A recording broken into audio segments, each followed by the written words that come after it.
কিছু মানুষ আছেন যারা একসময় মানসিকভাবে ভীষণ উৎফুল্ল থাকেন, আবার কয়েকদিন পরেই হতাশায় ডুবে যান। দুটি অনুভূতির তীব্রতাই অনেক বেশি থাকে। যারা এই ধরনের চরম মেজাজ পরিবর্তনে ভুগছেন তাদের জানা জরুরি এটা বাইপোলার ডিসঅর্ডারের প্রভাবে কিনা। বাইপোলার ডিসঅর্ডার এমন এক ধরনের তীব্র মানসিক স্বাস্থ্য পরিস্থিতি যা আপনার মুড বা মেজাজকে প্রভাবিত করে। এটি ম্যানিক ডিপ্রেশন নামে পরিচিত। সাধারণত আপনি যদি হঠাৎ খুব আনন্দিত অনুভব করেন, অতিরিক্ত অ্যাক্টিভ বা সক্রিয় হয়ে যান, মন অস্থির থাকে এবং তারপর হঠাৎ আপনার এনার্জি অনেক কমে যায়, প্রচন্ড বিষণ্ণ বোধ করেন, তাহলে আপনার বাইপোলার ডিসঅর্ডার থাকতে পারে।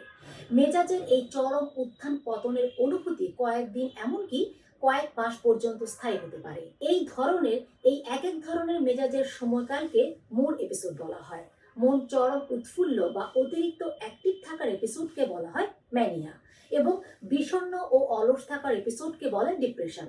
বাইপোলার ডিসঅর্ডারে আক্রান্তরা কিছু সময় স্বাভাবিক থাকতে পারে। আক্রান্তদের অনুভূতিগুলো এত তীব্র থাকে যে এতে তার প্রতিদিনের রুটিন, সামাজিক যোগাযোগ, প্রিয়জনদের সাথে সম্পর্ক, অফিস, পড়াশোনা এবং যে কোনো কাজের উপর বিরূপ প্রভাব পড়ে। এতে আত্মহত্যার ঝুঁকিও বেড়ে যায়। বাইপোলার ডিসঅর্ডারের লক্ষণগুলো নির্ভর করে আপনি কোন এপিসোডে আছেন তার উপর। অনেকে প্রথম দিকে ডিপ্রেশন এপিসোডে থাকতে পারেন, তারপর আসতে পারে ম্যানিয়া এপিসোড। এই এপিসোডের পরিবর্তন যখন তখন হতে পারে, আবার অনেকের দুটো এপিসোড একসাথে দেখা দিতে পারে।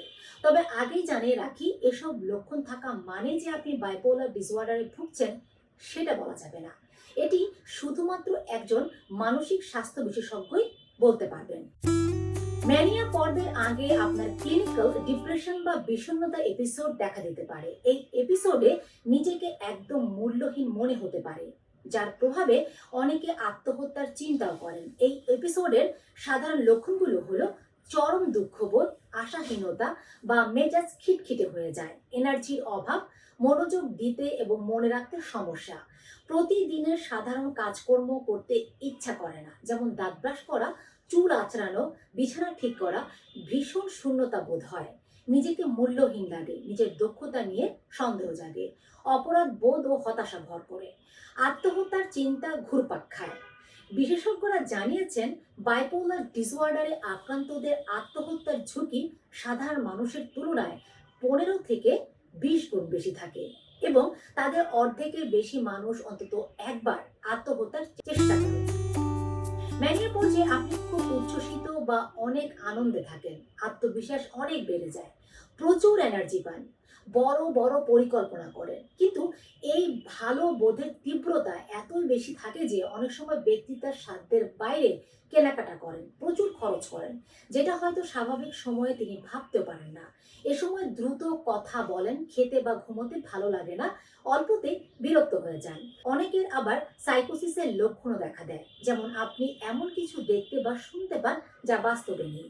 ম্যানিয়ার লক্ষণগুলো হলো খুব উচ্ছ্বসিত, আত্মবিশ্বাসী ও অস্থির, এনার্জি বেড়ে যাওয়া, উচ্চবিলাসী ও সৃজনশীল পরিকল্পনা, অপ্রয়োজনে প্রচুর অর্থ ব্যয়, খেতে বা ঘুমাতে ভালো লাগে না, খুব দ্রুত কথা বলা, সহজেই বিরক্ত ও উত্তেজিত হয়ে যাওয়া, নিজেকে গুরুত্বপূর্ণ মনে করা, সহজেই বিভ্রান্ত হওয়া, হেলুসিনেশন, অযৌক্তিক চিন্তা ভাবনা করা। কারো মধ্যে যদি দুটি এপিসোড একসাথে কাজ করে, তাহলে তারা একদিকে যেমন বিষণ্ণ থাকেন, অন্যদিকে কাজে ভীষণ অ্যাক্টিভ থাকতে দেখা যায়। সাধারণত ম্যানিয়া এপিসোডের চাইতে বিষণ্ণতার এপিসোড বেশি সময় ধরে থাকে। যেমন ম্যানিয়া যদি 3 থেকে 6 মাস থাকে, তাহলে বিষণ্ণতা থাকতে পারে 6 থেকে 12 মাস। বাইপোলার ডিসঅর্ডার হওয়ার সঠিক কারণ এখনো জানা যায়নি, তবে বিশেষজ্ঞরা বলছেন অনেক শারীরিক ও মানসিক চাপের মধ্যে থাকলে, যেমন কর্মক্ষেত্রে নানা চাপ, সম্পর্কে টানাপোড়েন বা ভাঙন, সে সাথে ব্যক্তি বা সামাজিক জীবনে অনেক সমস্যা, যেমন অভাব, শারীরিক, যৌন বা মানসিক নির্যাতন, সেই সাথে জীবনের মোড় ঘোরানো পরিবর্তন এলে, যেমন পরিবারে ঘনিষ্ঠ সদস্য বা প্রিয়জনের মৃত্যুর কারণে বাইপোলার ডিসঅর্ডারে আক্রান্ত হওয়ার আশঙ্কা বেড়ে যায়। এছাড়া জেনেটিক্সে, অর্থাৎ পরিবারের কারো বাইপোলার ডিসঅর্ডার থাকলে সেটা পরবর্তী প্রজন্মে বর্তমানের আশঙ্কা বাড়ে। অনিয়মিত জীবনযাপন যেমন খাওয়া দাওয়া নিয়ন্ত্রণ না থাকা, অপর্যাপ্ত ঘুম, মদ বা ধূমপানের অভ্যাস ইত্যাদি বাইপোলার ডিসঅর্ডার হওয়ার আশঙ্কা বাড়িয়ে দেয়। মস্তিষ্কের যে কেমিক্যাল বা রাসায়নিক মস্তিষ্কের কাজ নিয়ন্ত্রণ করে সেগুলো হলো নরডেনালিন, সেরোটোনিন ও ডোপামিন, যাদের নিউরোট্রান্সমিটার বলা হয়। যদি এক বা একাধিক কেমিক্যাল বা নিউরোট্রান্সমিটারে মাত্রায় ভারসাম্যহীনতা দেখা দেয় তবে একজন ব্যক্তি বাইপোলার ডিসঅর্ডারে আক্রান্ত বলে ধরা যেতে পারে। যেমন নরডেনালিনের মাত্রা খুব বেশি হলে ম্যানিয়ার এপিসোড বাড়ে এবং এটির মাত্রা খুব কম হওয়ার ফলে বিষণ্ণতার এপিসোড দেখা দিতে পারে। এছাড়া অন্যান্য মানসিক রোগ থাকলে যেমন মনোযোগে ঘাটতি, অতিরিক্ত উদ্বেগ, হাইপার অ্যাক্টিভিটি ডিসঅর্ডার বা এডিএইচডি থাকলেও তাদের বাইপোলার ডিসঅর্ডারে আক্রান্ত হওয়ার ঝুঁকি বেড়ে যায়। গবেষণা অনুযায়ী প্রতি 100 জনের মধ্যে একজন তাদের জীবনের কোনো না কোনো সময় বাইপোলার ডিসঅর্ডারে আক্রান্ত হয়েছেন। বাইপোলার ডিসঅর্ডার যে কোনো বয়সে হতে পারে। এর মধ্যে 15 থেকে 25 বছর বয়সের মধ্যে দেখা দেওয়ার আশঙ্কা বেশি। তবে 40-এর পরে এতে আক্রান্ত হওয়ার ঝুঁকি তুলনামূলক কম। পুরুষ ও নারীদের বাইপোলার ডিসঅর্ডারে আক্রান্ত হওয়ার আশঙ্কা সমান। আপনার বাইপোলার ডিসঅর্ডার আছে কিনা তা একজন মনোরোগ বিশেষজ্ঞ ভালো বলতে পারবেন। এজন্য তারা আপনাকে বিভিন্ন প্রশ্ন করবে, যেমন আপনার মানসিক এপিসোডগুলো কতটা তীব্র হয়, আত্মহত্যার চিন্তা আসে কিনা, পরিবারে কারো এমন সমস্যা আছে কিনা।